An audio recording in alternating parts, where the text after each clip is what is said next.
Back. Janasena నేత నాదెండ్ల మనోహర్ మీడియాతో మాట్లాడుతున్నారు. ఇప్పుడు ఆ లైవ్ చూద్దాం. అంటే ఇంత విచిత్రంగా ప్రజల్ని మోసం చేసే విధంగా ఏ మాత్రం పేద ప్రజలు మన రాజ్యాంగబద్ధంగా ప్రభుత్వం పైన ఇచ్చిన బాధ్యత, ప్రజలకు ఇచ్చిన హక్కు మీరు ఉల్లంఘించడమే కాకుండా దుర్మార్గంగా మీరు ఈ లెక్కలు గారిడి మోసం చేసే విధంగా, నేను నాకు అన్నం చూసారా, గోరంత పనిచేసి కొండంత పనిచేసి అని చూపించుకునే ఒక కోరిక, తపన, మూర్ఖమైన ఆలోచన. మరి ఏమని చెప్తారు దీనికి ఈ మంత్రిమండలంలో ఉన్న మంత్రులు, ముఖ్యమంత్రి గారు? మంత్రివర్గంలో అరగంట ముందు మీరు సమావేశం జరిపినప్పుడు మీ మంత్రివర్గంలోనే 54,69,069 పెన్షన్లకి మీరు అప్రూవల్ ఇచ్చారే. మరి బయటకు వచ్చి మంత్రి గారు ఏ విధంగా నవంబర్ మాసంలోనే మేము 65,33,000 పెన్షన్లు ఇచ్చామని చెప్పుకోగలుగుతున్నారు?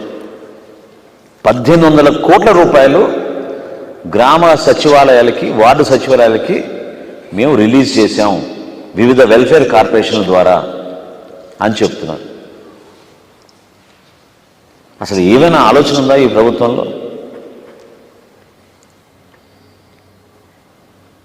మొదటి రోజు నుంచి కూడా ఇది వాస్తవంగా ఏంటంటే, మొన్న ఒక పై అధికారి చెప్పారు, ఉన్నతమైన స్థానంలో ఉన్న ఒక పై అధికారి, పేరు చెప్తే బాగుండదు.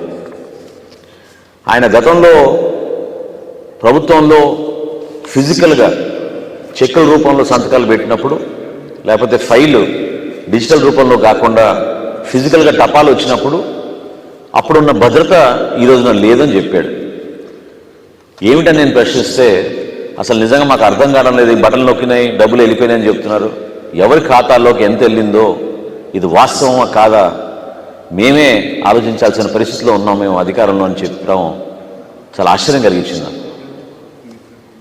ఒక క్యాబినెట్లో మీరు చేసిన తీర్మానంలో, మీరు ఇచ్చిన అప్రూవల్లోనే 10,64,712 మంది పెన్షన్లు ఇస్తున్నామని మీరు తేడా చూపిస్తే అసలు ఈ లెక్కల్లో ఏమని చెప్పాలి? ఎవరు దీనికి బాధ్యత వహిస్తారు? క్యాబినెట్లో ఉన్న మంత్రులు, ముఖ్యమంత్రి గారు బాధ్యత వహిస్తారా? లేకపోతే బయటకు వచ్చి వైఎస్ఆర్సీపీ పెన్షన్ కానుక అని చెప్పి ఇదే ప్రెస్ నోట్, ఇది ప్రెస్ నోట్ నేను హైలైట్ చేసి చూపిస్తున్నాను. మంత్రి గారు అరగంటలోనే బయటకు వచ్చి ఆయన ఇచ్చిన ప్రెస్ నోట్ ఇది. 65,33,000 పెన్షన్లు, దానికి 1,800 కోట్ల రూపాయలు మేము డిసెంబర్ 1వ తారీఖునే మేము వివిధ గ్రామ సచివాలయాలకి, వార్డు సచివాలయాలకి మేము అందించేసామని చెప్తే దీనిలో ఎంత మోసం జరుగుతుందో మీరందరూ కూడా అర్థం చేసుకోవాలి.